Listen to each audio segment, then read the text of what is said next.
Hello, my name is Andy and I am the Village Idiot. I'm armed with a car and a GoPro and an unhealthy amount of time on my hands. I'm using that time to attempt to visit every civil parish in England. You're watching the East Lindsey series. This is the biggest district in Lincolnshire, containing 188 civil parishes. Without further ado, here's today's offering. Welcome back to East Lindsey, everybody. Now, this episode is going to show you how bizarre a parish boundary can be. I'm standing right on a parish boundary here, which is handily marked by this public right-of-way here. You can see that's nothing out of the ordinary, a parish boundary being marked by public right-of-way.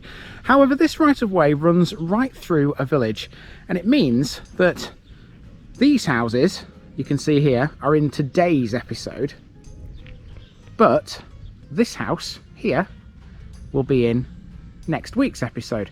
The funny thing is that if you walk literally about 10 yards that way, you're back into today's episode again.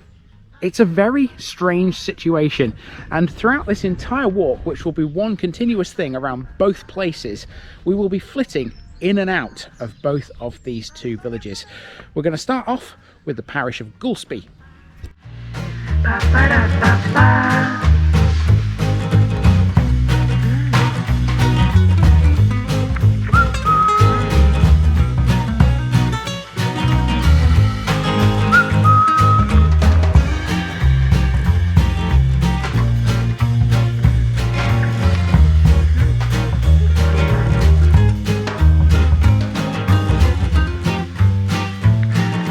The East Lindsey series is sponsored by Gainsborough Cycles, 01427 617 752. For all your cycling needs, this is your one-stop shop, located at 20 Ropery Road, Gainsborough, or online at gainsboroughcycles.com. There's a link in the description. Gainsborough Cycles, ask for Trevor Halstead. Here's my disclaimer for people who may be watching me for the first time. I say things as I would in my native accent and dialect. As a result, I may not pronounce things in the same way as the locals do. Remember, I'm a visitor. It's impossible to know everything. Leave me a comment, spin me a like, and bash that subscribe button. Let's get to today's parish video.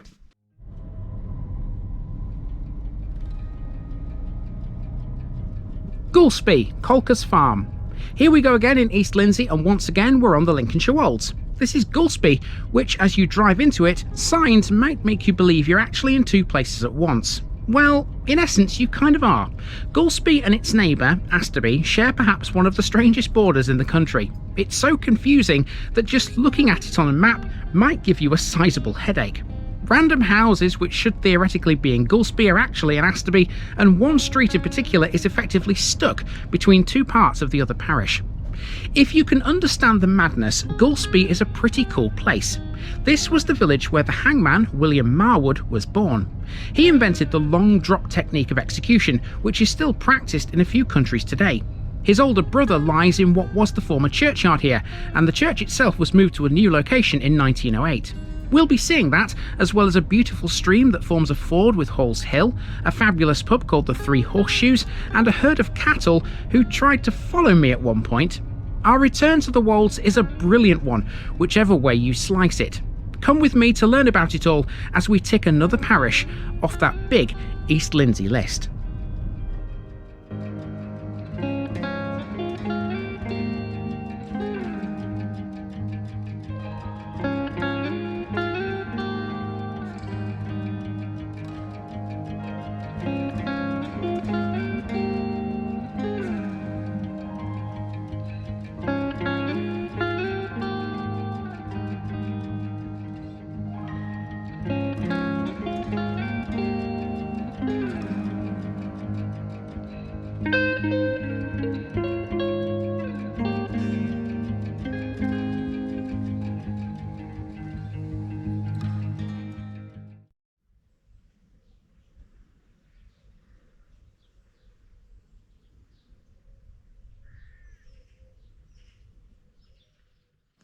We begin our journey around Goulceby and Asterby on a road called Ford Way. You'll see how it gets that name at the end of this episode. What's important right now though is that for the first half an hour or so of this walk, I was purely in Goulceby. The boundary madness will become apparent later. Let's kick off with the parish notice board. As well as sharing a crazy boundary, Goulceby and Asterby also share a parish council. One down, one to go. That board can be found outside a house called Anvil Lodge, a name which suggests that surely this used to be a blacksmith's forge. On Horncastle Road is a shelter suggesting there may have been a bus service in these parts at one time. There certainly isn't one now, and honestly, I don't think any bus companies would want to attempt driving out here. The roads are narrow and unsuitable for most large vehicles. That said, lorries still do have to visit to make deliveries to this, the Three Horseshoes pub. This is the only public house in Goulceby now, but Kelly's Directory of Lincolnshire mentions another in both the 1885 and 1919 editions. It was called the Plough, and it was on Main Road. By 1937, that one had disappeared. After a brief return to Main Road, now we're heading towards the church. To do that, I opted to take a rather unorthodox route via this public right-of-way. This meant walking through a field full of cows who seemed happy enough to see me. They even tried to follow me, but they didn't get very far. That's because the path soon runs into this narrow, dark area, shaded by several trees with low-hanging branches. All the time, I was climbing a pretty steep hill. Eventually, I re-emerged at Church Lane, but Goulceby's church is not on this road. It's on Top Lane instead. Let's head there next.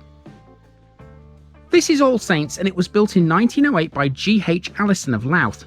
This replaced an old church, which was on Church Lane. The churchyard of that old building can still be accessed. Although it was repaired and re-roofed during the 19th century, by the 1880s it became too costly to maintain, and a decision was made to rebuild it on Top Lane. Fortuitously, this also meant it was moved closer to the homes of its parishioners.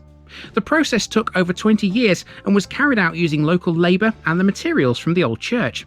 There's a picture of the old church on the wall in here.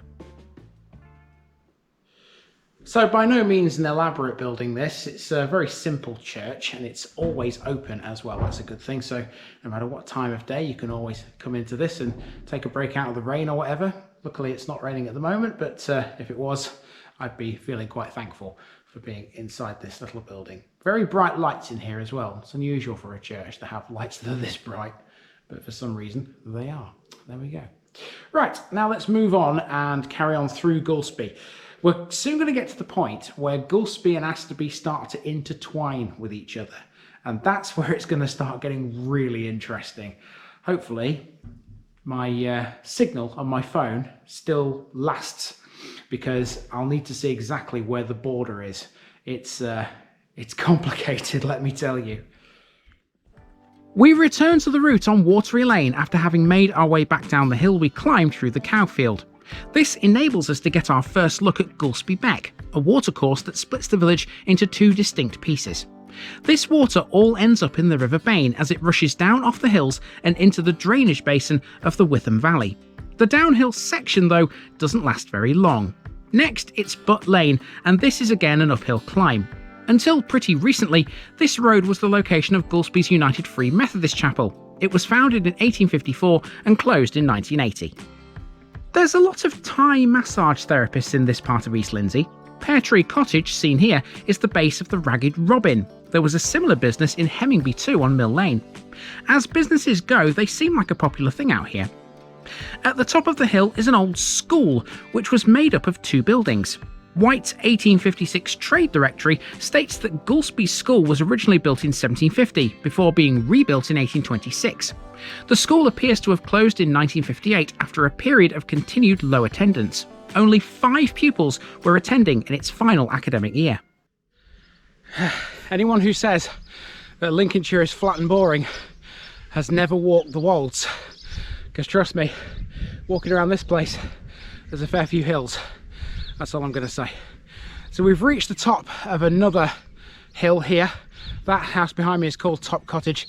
And in theory, it should be all downhill from here as we bring Goulceby to a close. And now we're coming to the point where Asterby starts to become a thing too. It's where the parish boundary sort of intertwines with Goulceby. And there's one particular road, which I'm heading for in a moment, where things get really confusing. And hopefully you understand what's in what. Now, everything up to this point has been Goulceby, but the border with Asterby is at the foot of Hall's Hill. Well, Sort of.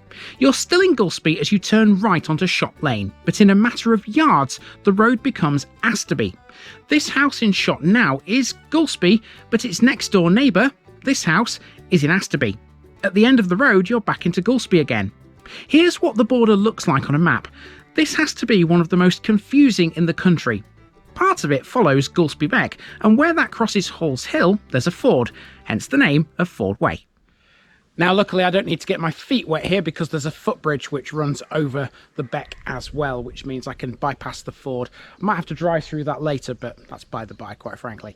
And that's where Goulceby comes to an end. Obviously, Shop Lane is within Asterby's boundaries, but everything else further down here is also within Asterby as well. That's pretty much as of Goulceby as I've, could have possibly fit into this walk, basically. So now the Strava will stop and I'll restart it again to go for Asterby, because this is one continuous walk. And what I'm going to do, you can see this path comes over the beck, loops around the ford. Now just beyond the water here, the path sort of turns left and goes across a field towards what is effectively the main bit of Asterby. Now, Asterby, generally speaking, is a lot smaller than Goulceby, and quite frankly, I can't really understand why parts of it are within this sort of area, quite frankly. You'll see what I mean next week when we get out there. It's very, very rural and not really a village in the sort of traditional sense, but you'll see exactly what I'm talking about when we actually get out there. If you were to venture to the site of the old church, you may find this grave in the former churchyard. This belongs to a 6-year-old boy called William Marwood. Marwood wasn't all that important, but his younger brother most certainly was. Also sporting the given name of William, he was a man who certainly knew a lot about death. William Marwood the Younger was appointed Crown Executioner in 1874. He was a hangman essentially, and it was he who developed the long drop technique of hanging. This ensured that the prisoner's neck was broken instantly at the end of the drop, resulting in the condemned dying of asphyxia whilst unconscious. This was considered more humane than the slow death by strangulation, often caused by the short drop method. The long drop method worked by taking into account the height and weight of the unfortunate person. They were used to determine how much slack would be provided in the rope, so that the distance dropped would be enough to ensure that the neck was broken, but not so much that the person was decapitated. This required careful placement of the eye or knot of the noose, so that the head was jerked back as the rope tightened, contributing to breaking the neck. It didn't always work. There have been cases where the head has been ripped off. One such example was the decapitation of Eva Dugan in 1930, which led to the state of Arizona to switch to the gas chamber as its primary execution method. One of the more recent decapitations as a result of the long drop occurred when Barzan Ibrahim al-Tikrati was hanged in Iraq in 2007. Accidental decapitation also occurred during the 1962 hanging of Arthur Lucas, one of the last 2 individuals to be put to death in Canada. Long drop hanging is still practiced as a method of execution in a few countries, including Japan and Singapore. And that's that for Goulceby. The walk continued to Asterby across some rather interesting and certainly undulating countryside. Come back next week to see where I ended up. We'll be seeing a church and a reservoir primarily next time, as well as a bit more of Goulceby Beck. I'm really enjoying these East Lindsey ambles.